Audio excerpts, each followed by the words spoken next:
Olá, meus amigos. Voltando aos nossos assuntos, dentro do módulo 4, no curso de Cidades Inteligentes e Segurança Alimentar, nós vamos estar falando das cadeias de transportes e distribuição e comercialização de produtos perecíveis.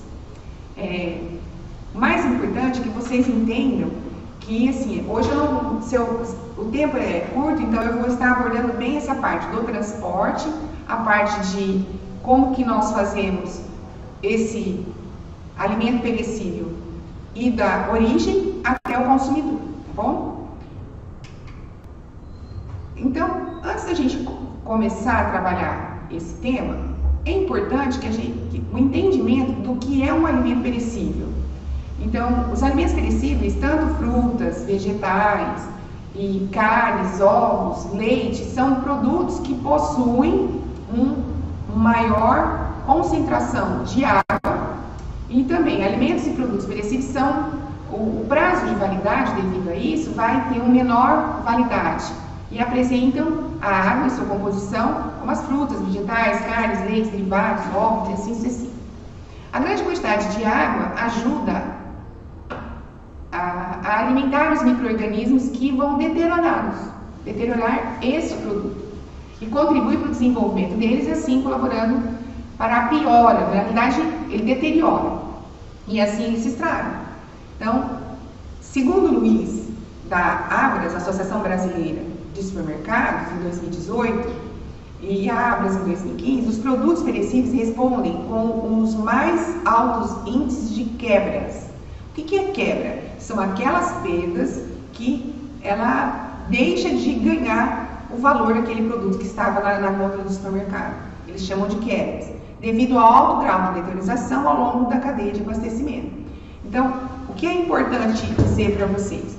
O alimento, ele é vendido, o alimento, sem nenhum processo na maioria das vezes, ou algum minimamente processado.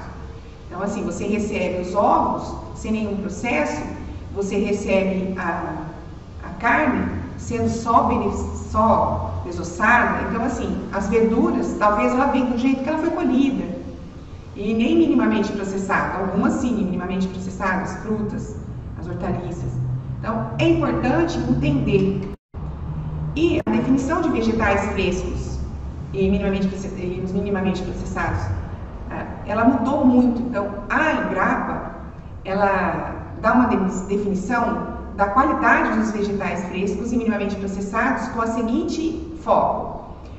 Ela enxerga o que o consumidor verifica naquele produto. Então, é quando ele reúne os atributos sensoriais, cor, aroma, textura, entre manchas, essas coisas, os nutricionais, composição química, proteína, carboidrato, lipídios, fibras, vitaminas, minerais, e a segurança, ou seja, que ele não tenha nenhuma característica de ter perigos químicos, microbiológicos e físicos, levando em consideração que relacionados ao sistema de produção também, se ele é transgênico, se ele é orgânico, se ele é convencional, a indicação geográfica com os QR Codes atualmente, e o de convivência e disponibilidade daquele produto, se ele estar na gôndola, como que ele se dispõe na gôndola. E aí dá para vocês perceberem que alguns estão com uma pequena, no caso da manga, que vocês estão vendo aí, e a disponibilidade de alguns enfeixes. Eu fui ao mercado municipal e eu vi a realidade. As pessoas comem com os olhos, elas compram com os olhos. Então, essa visão que vocês estão vendo à direita de vocês aí nessa imagem, é importante que observem que é a característica que a Embrapa definiu de um produto vegetal fresco e minimamente processado.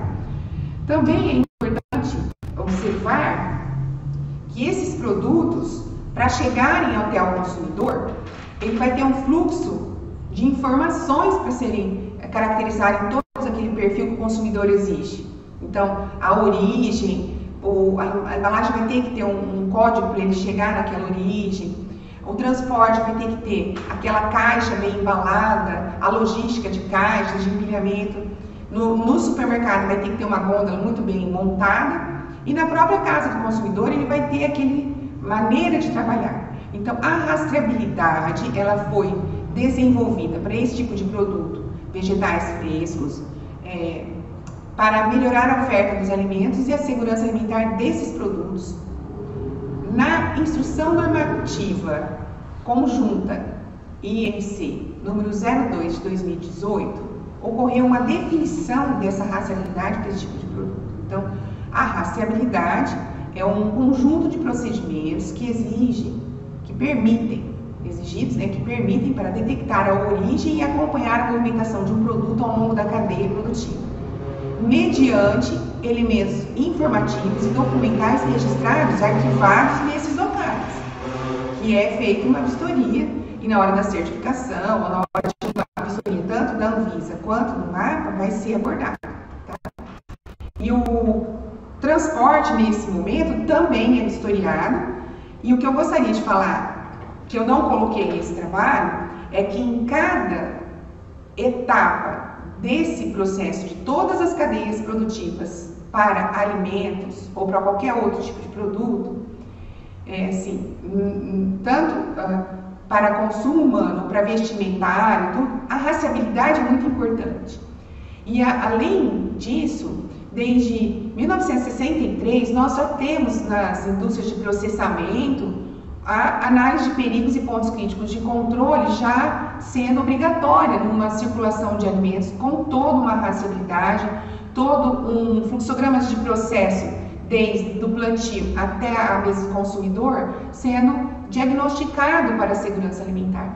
Então, essa legislação ela veio para o Brasil para contemplar as necessidades de vegetais frescos e abordar melhor como que o produtor deveria conduzir, o packing e a logística, todos esses canais de distribuição, todos os elos das cadeias.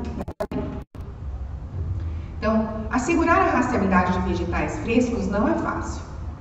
Dá para vocês notarem a diferença de 2 caminhões aqui, principalmente no transporte. Mas, de acordo com a Federação da Agricultura e Pecuária do Estado de São Paulo, do FAESP, a rastreabilidade deve assegurar por cada agente da cadeia produtiva dos produtos vegetais frescos. A adoção de novas práticas é obrigatória desde 2018 a todos os envolvidos. Então, o produtor familiar plantou alface, ele vai ter que ter o seu caderno de campo, desde o momento que ele comprou a semente até o momento da colheita e entrega na cooperativa que vai embalar ou no próprio local de trabalho dele, se tiver uma mini processamento ali, ou um mini beneficiamento que vai estar colocando em caixas, embalando e colocando rótulo. Então, esse momento, a adoção das novas práticas é obrigatória na produção, no beneficiamento, na manipulação, na distribuição e transporte, no armazenamento e na comercialização, para que se tenha a consolidação de frutas e hortaliças frescas em todo o território nacional. Então, em 2018, após ser definida a instrução normativa, houve um trabalho, tanto do Estado de São Paulo como de todos os estados, para que isso ocorresse, e com prazos para serem executados até 2020. Então, em 2021, todos os produtores estavam já tendo que estar com seus cadernos de campos implantados e tudo acontecendo. Então, o que eu quero colocar para vocês é que vocês observam que as pessoas começaram a ter um cuidado melhor lá no campo, e a instrução, ela define e envolve o fluxo de origem da produção até o consumo. Ela abrange todas as etapas na instrução também, que deve ser executada pelo agricultor, no armazenamento pelo agricultor, se estiver ainda na propriedade dele, em lotes, como vocês estão vendo aí, os lotes de alface, na comercialização, na embalagem de cada caixa dela ter um rótulo para você chegar na origem, durante o transporte interno numa propriedade também, da propriedade até o local de comercialização, distribuição, e o fornecimento e comercialização, e principalmente na exportação, porque a exportação hoje em dia só adquire do Brasil, na hora da importação, o país que vai receber, ele quer os dados inclusive com toda a rastreabilidade. O caderno de campo ali tem que contar a vida, até de quem está trabalhando na parte social, para não ter um trabalho escravo. Então, assim, é uma responsabilidade para chegar até a exportação, e esse país de origem vai ter uma exigência para essa importação muito grande. A rastreabilidade de frutas, hortaliças, raízes, bulbos e tubérculos deve ser feita para todos os agricultores ou agricultoras familiares, bem como nos grandes e também nos intermediários da cadeia até chegar ao consumidor. Se você tiver uma cooperativa, você tiver um local de ponto que você abastece, ela vai reembalar ou minimamente processar para mandar esse trabalho, esse produto. Então, a primeira parte a ser executada é pelo agricultor. Então, a Federação da Agricultura e Pecuária de Goiás, por exemplo, ela já criou uma cartilha, e a CAT no estado de São Paulo também, ela criou uma cartilha para que todo agricultor implantasse na sua unidade, na sua propriedade, o caderno de campo, que é nada mais nada menos que um registro onde o agricultor deve informar sobre ele mesmo, quem trabalha na propriedade, se eles são registrados, se eles fazem exames periódicos, como que todas as condições, e da sua propriedade rural. Por um período de 12 meses ele tem que ter esse caderno de campo historiado pelos órgãos, e está sendo, nesse caderno tem que ter apontado tudo aquilo que envolve aquela cultura ser produzida, em que local ela está. A propriedade tem várias culturas, ela vai ter um croquis inicial, que é esse que vocês estão vendo do lado direito aí da propriedade, e aí ele vai mostrar onde está cada canteiro, o que é produzido nesse canteiro, e o caderno de campo vai estar montando e dizendo o que é feito. Onde você tem quiabo, onde você tem talhão de laranja, onde você tem um talhão de uva, e aí sucessivamente, tá? Ele deverá descrever o produto a ser observado, insumos utilizados, os seus tratamentos, além das informações sobre o possível comprador desse produto. O caderno facilita o acompanhamento, pois ele é disponível lá no local e para o fiscal e para a empresa que pode estar adquirindo o seu produto para colocar no mercado, numa cooperativa, por exemplo. E ele dispõe os espaços adequados para as anotações. Então, para cada local desse caderno, você vai ter uma coisa a ser executada. O primeiro passo é você fazer o croquis da sua propriedade, que foi utilizado durante o ciclo daquela cultura, também você vai colocar. Então, a primeira etapa no caderno é você fazer o croquis. Então, aqui tem um croquis finalizado de uma propriedade, de um fulano, de um local que a CAT disponibilizou. Então, esse trabalho está numa publicação da CAT, e que agora é IDR, no escritório regional, coordenadoria continua no mesmo trabalho, e a planilha de registro das aplicações de insumos, ela tem que ser anotada a data da aplicação, em qual talhada, em qual cultura você colocou, em qual quadra daquele croquis que você sinalizou, a variedade que você está cultivando de alface, crespa ou lisa, o período de carência desse produto e as doses que foram aplicadas naquele talhão ou naquele canteiro. E no caso de cultivo consolidado, deve-se usar aquele insumo recomendado com as culturas consorciadas. Tá? A planilha para o registro dessas culturas de aplicação, você pode estar fazendo a data quando você pulverizou, a maneira que você pulverizou, ou um pesticida, um herbicida, ou um adubo na aplicação do tratamento fitossanitário deste produto, desse talhão ou desse local de canteiro. Com relação a cada lote, é feito a data de colheita, dia, mês e ano, acrescida da submissão, se houver, como exemplo, a quadra B ou quadra A daquele talhão. E para facilitar a marcação das embalagens, é importante que você use código de barras ou pode até usar a sinalização nas planilhas. Então aqui você tem a quadra, a parcela ou o talhão em cima da planilha. A variedade. E aí o lote foi aquele que você plantou na data tal, que você criou aquele lote lá quando você plantou. A data de embalamento, a unidade, quantas unidades foram embaladas e as observações. Nesse canteiro foi verificada uma praga de importância e não tem o volume que você perdeu. Você pode até anotar a quantidade colhida foi menor devido à ocorrência de geada, e aí você vai ter as anotações para serem anotadas, tá? A ficha do comprador, você vai ter para onde foi o destino, e na hora que entrar lá naquele comprador, essa ficha vai ter uma duplicação. Você vai entregar a nota fiscal para ele, e ele vai ter os seus dados também. Ele vai ter uma cópia daquilo que aconteceu naquele produto que ele está recebendo. Então, a razão social desse comprador, a data, a nota fiscal, qual o produto. Aí você pode vincular para ele um relatório que você pode fazer daquele produto, o lote e a quantidade que você está entregando nesse comprador, que pode ser o supermercado, pode ser uma cooperativa. Esse supermercado ele vai te exigir já embalado, você vai ter que ter na sua propriedade uma mini empresa que vai estar com CNPJ, inscrição, para você fornecer direto para o supermercado. No caso de uma cooperativa, você é um cooperado, você entrega os seus dados do caderno de campo. E essa rotulagem, que deve ser feita tanto para a cooperativa que vai receber o seu produto, quanto você fazer na sua caixa, que vocês estão vendo aí, ela é uma rotulagem que pode ter apenas o QR Code, ou ela pode ter o teu código de barras. O QR Code ele é melhor porque ele vai te levar até a origem do produto. Mas na rotulagem, você vai ter que ter o produto, o nome, então tomate Débora AAA, de qualidade.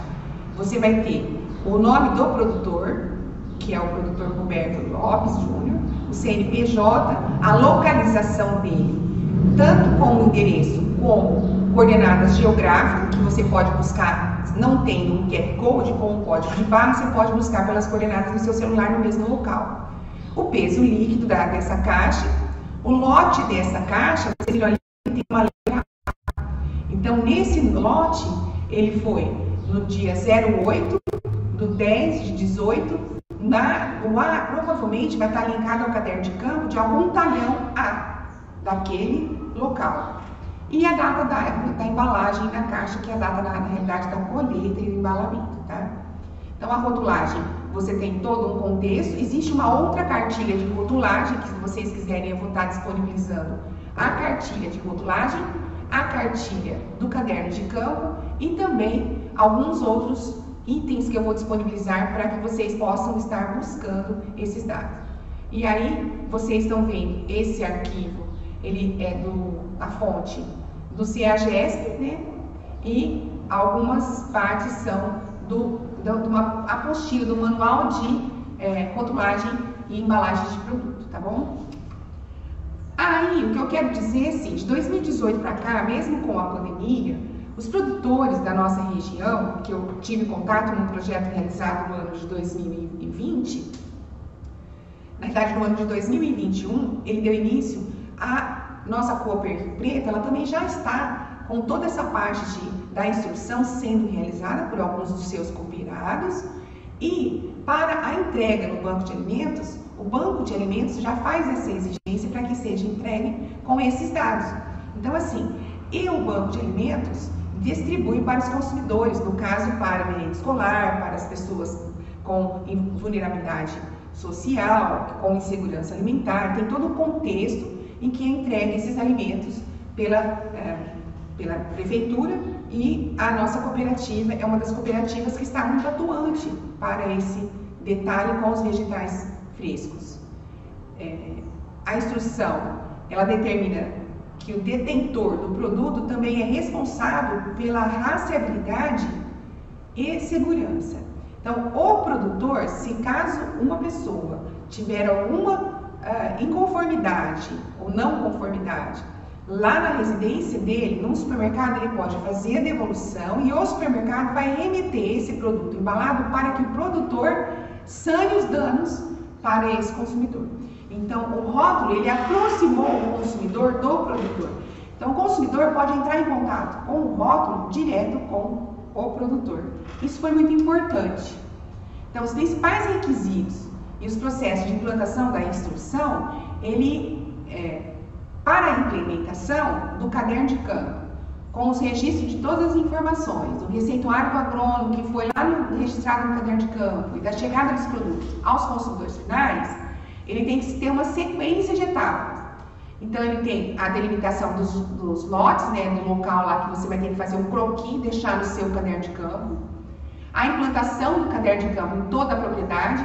Atualmente são utilizados até drones para fotografar a unidade, para você conseguir apresentar o seu QR Code. E você coloca no site da sua propriedade ou no site da cooperativa a qual você pertence. Então, registros informativos, documentais da cadeia produtiva vão ser mantidos na sua propriedade, e se você mandar para um supermercado, para uma cooperativa, o produtor vai ter que estar atento a isso. Os controles dos insumos aplicados vão estar registrados tanto no campo, quanto vai chegar uma planilha de dados para aquele que está embalando e comercializando. E as etiquetas nos rótulos vai possuir um QR Code para ele vai te levar a esses dados de um site e de um local onde vai ser disponibilizado essas informações. É muito dinâmico. Na experiência que nós tivemos em 2021, os nossos alunos do curso de Análise e Desenvolvimento de Sistemas criaram um site. Nesse site ele abrigava todos esses dados na hora que você acessava esse QR Code. Então você ia direto para o site, você encontrava lá o produtor, o nome do produto, o nome do produtor daquele produto. Dentro da abinha do produtor você encontrava o que ele tinha realizado, o croquis do local, o que ele tinha realizado naquele lote, e você tinha segurança de encontrar essa origem, da onde é o seu produto. Atualmente, para transportar alimentos perecíveis, suas especificações do campo para a propriedade, ele vai em caminhões baús, na maioria das vezes são refrigerados, as caixas vão sendo acomodadas dentro do caminhão, separadas por algumas divisórias, que é como está apresentado aí pelo vigilante sanitário, tá? É uma cartilha sobre boas práticas de transporte de alimentos. Eu sugiro que vocês busquem para estar entendendo, porque aí não vai falar muito só sobre vegetais frescos, vai falar sobre vários tipos de produtos. E planejar o transporte de alimentos perecíveis envolve uma série de cuidados, especialmente no que se refere à conservação dessa carga lá naquele balanço do caminhão, que as nossas estradas são bem complicadas, que eu não quero entrar em detalhes como esse. E pode ser um tipo de transporte tão específico que exija alguma legislação criada para a regulamentação dele, que eu vou estar abordando daqui a pouco. Só assim é possível assegurar que as transportadoras realizem um tipo de demanda que sigam todos os requisitos fundamentais para preservar os produtos perecíveis durante os fretes. As maiorias das transportadoras, elas criaram, inclusive, protocolos, e algumas já são certificadas, criando um APPCC do transporte. Eu tive a possibilidade de ser qualificada pelo Programa Alimento Seguro em todos os segmentos da cadeia com um APPCC. Eu fiz todos os cursos e como multiplicadora e além como auditora. Então, assim, quando a gente olha cada elo da cadeia, você tem um fluxo acontecendo. Então, lá no campo você vai ter o APPCC no campo, na propriedade. Você pode criar um APPCC no transporte do campo para onde você vai beneficiar uma indústria, por exemplo, ou transformá-lo. Você pode ter o APPCC na indústria, que é um dos mais antigos, já aplicados no país. E em seguida, o APPCC do transporte, do produto produzido, ou minimamente produzido, ou só embalado, para a comercialização. Lá no supermercado, que é o APPCC distribuição e comercialização, ele é colocado em todos os locais dentro dessa unidade, ele pode ser feito todos os fluxos de processos em cada espaço desse supermercado, hipermercado. A maioria deles já existe esse trabalho de boas práticas de fabricação e análise de períodos e pontos críticos de controle, que eu não vou abordar aqui. Mas em outro momento eu posso estar ajudando-os a aprender um pouco mais sobre isso. Então, assim, eu quero só colocar que a cartilha ela coloca alguns dados interessantes, mas esse planejar o transporte de um produto perecível, seja carne, frutas, legumes e verduras, você tem que tomar muito cuidado. Quando a gente fala em legislações de transporte, a gente tem a portaria CBS 15, que determina que os produtos perecíveis, que os produtos dessa categoria devem ser transportados em condições apropriadas para evitar qualquer tipo de contaminação e perda da mercadoria. Para isso é necessário manter um controle adequado da higiene, da temperatura, do tempo de frete. E o mais importante, da higiene do caminhoneiro, que a gente teve, eu me lembro que nós fizemos um treinamento de uma transportadora no município de Rio Claro, e o primeiro passo foi o treinamento do caminhoneiro, daquele que conduz o transporte, depois para quem carrega e descarrega o transporte, e o comportamento dele, porque aqui você está lidando com materiais que vão ser utilizados e a pessoa vai estar não pode estar com contaminações nas mãos, com atitudes que possam causar danos à saúde de qualquer pessoa, de qualquer consumidor até o final da cadeia. Dentre as principais regulamentações estão o transporte de alimentos destinados ao consumo humano, que sejam refrigerados ou não. É preciso garantir a integridade e a qualidade do produto em todos os momentos, impedindo assim a contaminação e deteriorização. Para conseguir isso, já existe bastante equipamentos nos caminhões, nos baús, mapas que possuem sistemas de controle graduado, com tempo de parada, que registram até a vida do caminhoneiro ali. E é engraçado que as câmaras, na hora da carga e descarga, tudo isso, as indústrias, as propriedades já estão se atendo a esses detalhes, impedindo que ocorra a contaminação também. Os alimentos são coisas importantíssimas. Os alimentos devem ser transportados em recipientes fechados, impermeáveis, resistentes, empilhamento correto e a qualquer tipo de contaminação. Além disso, para evitar qualquer risco, devem ser mantidos em um compartilhamento separado, com algumas longarinas e separado com prateleiras, pode até acontecer, longe de qualquer substância capaz de corrompê-los e infectá-los. Então, assim, rasgar uma embalagem, conforme a situação, de algum animal que entrou ou algum inseto que possa contaminá-los. Uma transportadora só está apta a realizar esse tipo de transporte se tiver o certificado de vistoria em dia e de acordo com o Código Sanitário vigente de cada situação, pode até municipal ou estadual. Este documento é concedido após a inspeção e autorização sanitária de todos esses caminhões. Então, a gente tem aí a Transreal, ela tem um trabalho riquíssimo, muito bem feito no nosso município, mas a gente tem várias transportadoras que já têm as boas práticas de transporte implantada e as boas práticas no próprio prédio, implantada com o cuidado desse alimento que vai ser transportado perecível. As condições do veículo para transportar alimentos, ela devem estar em perfeito estado antes de você sair pela rodovia e higiene, né? Além disso, a transportadora deve certificar os seus processos de desinfecção de cada caçamba e cada baú e da parte interna também, onde o caminhoneiro vai, as particularidades dos produtos transportados por ela, evitando assim a contaminação das cargas por meio de micro-organismos que permaneceram no veículo após um frete anterior e uma carga poder contaminar a outra. Principalmente quando as verduras vão embaladas em caixas sem proteção. Por fim, a cabine do motorista deve ser completamente isolada da parte que contém os produtos perecíveis e limpas, né? E o próprio pessoa. As condições de refrigeração dos equipamentos de refrigeração são utilizados para climatizar o veículo e proporcionar condições de transporte adequado em cargas perecíveis que exigem um tipo de conservação.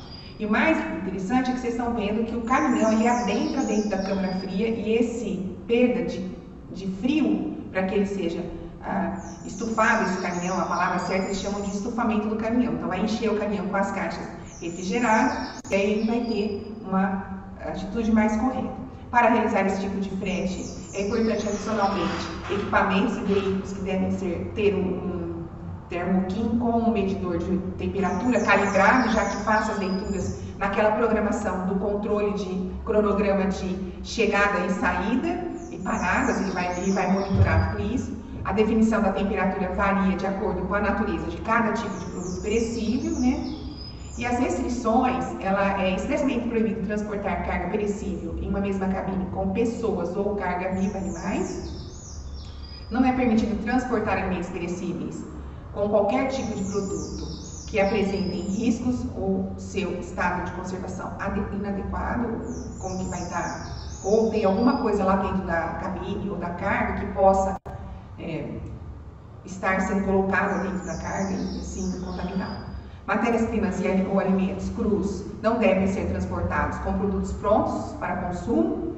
A famosa salada base,